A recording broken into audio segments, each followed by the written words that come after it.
আসসালামু আলাইকুম। একজন ইউটিউবার যখন ইউটিউবিং করতে থাকে সে কিন্তু অনেক কিছু সম্পর্কে এতদিনের মধ্যে জেনে যায় যখন সে ইউটিউবার অলরেডি ভালো একটা প্ল্যাটফর্মে চলে যায়। প্রথম অবস্থায় সে একজন নর্মাল ইউটিউবার থাকে, মানে শুরু যখন করা হয় একদমই নর্মাল ইউটিউবার, তখন থেকে কিন্তু সে যে যাত্রাটা শুরু করে এইটুকু সময়ের মধ্যে কিন্তু তাকে বিশাল একটা পথ অতিক্রম করতে হয়। এই অতিক্রম করার পরে কিন্তু সে সাকসেস হতে পারে। সে তখন চাইলে thumbnail creator, video editor, sound editor, মানে বিভিন্ন কিছু কিন্তু সে পরে নিয়োগ দিয়ে নিতে পারে। কিন্তু প্রথম অবস্থায় কিন্তু তাকে এই কাজগুলো নিজেকেই করতে হয়। প্রথম অবস্থায় লোগো ক্রিয়েট করতে হয়, ব্যানার ক্রিয়েট করতে হয়, ভিডিও এডিট করতে হয়, থাম্বনেল ক্রিয়েট করতে হয়, ভিডিও আপলোড করতে হয়, মানে প্রথম অবস্থায় A to Z সম্পূর্ণ কাজটাই তাকে নিজের মতো করে করতে হয়।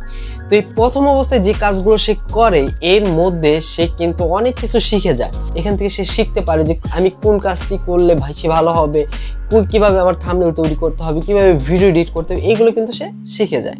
আর এক পর্যায়ে যখন সে সাকসেস হয় তখন কিন্তু তার কাছে ইউটিউবের কিছু আর্নিং দিয়ে কিন্তু চাইলে সে মডারেটর অ্যাড করে নিতে পারে, থাম্বনেল ক্রিয়েটর বা ভিডিও এডিটর, এগুলো কিন্তু সে তার চ্যানেলে অ্যাড করে নিতে পারে, তারা এই কাজগুলো করে দিবে।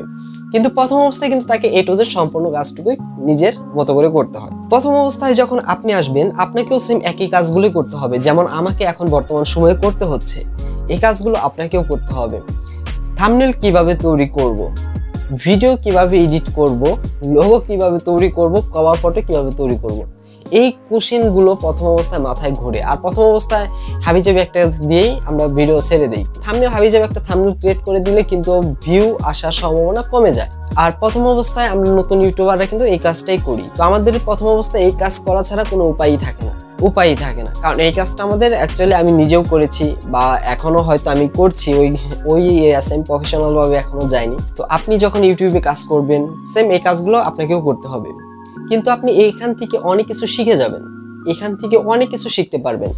আপনি ফটোশপ যদি চালানো না পারেন, আপনি মোটামুটি ফটোশপ চালানো, ইউজ করা, ব্যবহার করা আপনি শিখে যাবেন। আপনি এডিটিং সম্পর্কে যদি কোনো ধারণা না থাকে আপনি ইউটিউবে এসে এডিটিং সম্পর্কেও আপনি জেনে যাবেন, হয়তো মোবাইলের অ্যাপস বা পিসির কোনো সফটওয়্যারের মাধ্যমে আপনি শিখে যাবেন। আপনি লোগো যদি তৈরি করতে না পারেন আপনি লোগো তৈরি করাও শিখে যাবেন, কারণ অন্যের লোগো এনে যদি আপনার চ্যানেলে ব্যবহার করেন আপনারই প্রবলেম হবে ভবিষ্যতে। তো সেক্ষেত্রে আপনি নিজেই শিখে যাবেন। একটা কভার ফটো কীভাবে তৈরি করতে হয় এটাও আপনি শিখে যাবেন। তাহলে আপনি যদি লেগে থাকেন ইউটিউবে প্রথম থেকে শুরু করে যদি আপনি লাগাতার কাজ করতেই থাকেন তাহলে আপনি অনেক কিছু শিখে যাবেন, অটোমেটিকলি ভাবে শিখে যাবেন। আপনি এখন একটা জিনিস তৈরি করলেন, যেমন একটি কভার ফটো তৈরি করলেন বা একটা লোগো তৈরি করলেন বা ভিডিও এডিটিং করলেন বা থাম্বনেল তৈরি করলেন, এগুলো তো এখন তৈরি করলেন, আপনি 1 মাস পর গিয়ে আপনি নিজে জাস্টিফাই করবেন আসলে কতটা চেঞ্জ হয়েছে। প্রথম দিনের তুলনায় শেষের দিনটায় অনেকটা পরিবর্তন আপনি উপলব্ধি করতে পারবেন। হ্যাঁ, আপনি অনেকটাই উপলব্ধি করতে পারবেন। আপনি যদি এভাবে লেগে থাকেন তাহলে আপনি অবশ্যই ভালো কিছু করতে পারবেন। আমার চ্যানেলে কিন্তু আমি অনেক দিন ধরে কাজ করছি। আমার ফার্স্টের ভিডিও থেকে লাস্টের আজকের ভিডিও পর্যন্ত অনেক ডিফারেন্স আমি নিজেই উপলব্ধি করতে পারছি যে অনেক পরিবর্তন হয়েছে। সেম আগে আমি যেখানে বসে ভিডিও করতাম সেম এখনও কিন্তু সেখানে বসে ভিডিও করি। সেম আগের জিনিসগুলো দিয়ে আমি ভিডিও মেক করছি, কিন্তু আগের জিনিস দিয়ে আমি ভিডিও মেক করার পরও আমি এখন আগের তুলনায় এখন যে ভিডিও তৈরি করছি এগুলোর মধ্যে অনেক ডিফারেন্স আমি পার্থক্য দেখতে পারছি। সেম আপনারাও উপলব্ধি করতে পারবেন। কিন্তু ইউটিউবে আসলে অবশ্যই ইউটিউবে দীর্ঘ সময় কাজ করতে হয়, এটা ঠিক, কারণ ইউটিউবে রাতারাতি সাকসেস হয় এটা হলো কপাল। আপনাকে দীর্ঘ সময় কাজ করে যেতে হবে। দীর্ঘ সময় যদি আপনি কাজ করে যেতে পারেন আপনি অবশ্যই এক সময় না এক সময় সাকসেস হবেন। ইউটিউবে কাজ করতে করতে আপনি অনেক কিছু শিখে যাবেন, লোগো তৈরি করা শিখে যাবেন, ব্যানার তৈরি করা শিখে যাবেন, থাম্বনেল তৈরি করা শিখে যাবেন, ভিডিও এডিটিংটা শিখে যাবেন।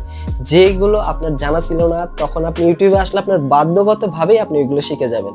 হয়তো নতুন যারা তারা হয়তো ভাবছে এগুলো আমি শিখবো কিভাবে, আপনি নিজে থেকে দেখবেন, আপনার নিজের মনের আগ্রহ থেকে আপনি অনেক কিছু শিখে গেছেন। ইউটিউবে সার্চ দিবেন, যেটা পারেন না সেটা লেগে সার্চ করবেন, ওইটা দেখে যখন সার্চ দিয়ে একটা জিনিস দেখবেন তখনই আপনি ওইটা শিখে যাবেন, ওইটা সম্পর্কে আপনার ধারণা হয়ে যাবে। কিন্তু আপনি যদি ইউটিউবে না আসেন তাহলে কিন্তু আপনি সে সম্পর্কে শেখার কোনো আগ্রহ প্রকাশ করবেন না। ভিডিও আপলোড করতে হয় কীভাবে এটা কিন্তু আপনি জানবেন না, আপনার জানার প্রয়োজন নেই যদি আপনি ইউটিউবে না আসেন। ইউটিউবে যখনই আসবেন তখন ভিডিও আপলোড করে কীভাবে এটা লিখে, এই টপিকটি লিখে আপনি সার্চ করবেন ইউটিউবে সার্চ করলে আপনি অবশ্যই পেয়ে যাবেন। আর তখন সার্চ আপনাকে করতে বাধ্য হয়ে আপনাকে সার্চ দিতে হবে, সার্চ দিয়ে আপনাকে ভিডিও আপলোড করার সঠিক নিয়মটা শিখতে হবে। আর আপনি যদি ইউটিউবিং না করেন তাহলে আপনি এখানে আমি যে কথাগুলো বললাম এইগুলোর কোনো কিছুই শিখতে পারবেন না, শেখার আপনার প্রয়োজন নেই আমি বলে মনে করি। তো আজকের ভিডিও ছিল এইটুকুই, জাস্ট ইউটিউবে আসলে আপনি অনেক কিছু শিখতে পারবেন, এটা নিয়ে আমি কথা বললাম।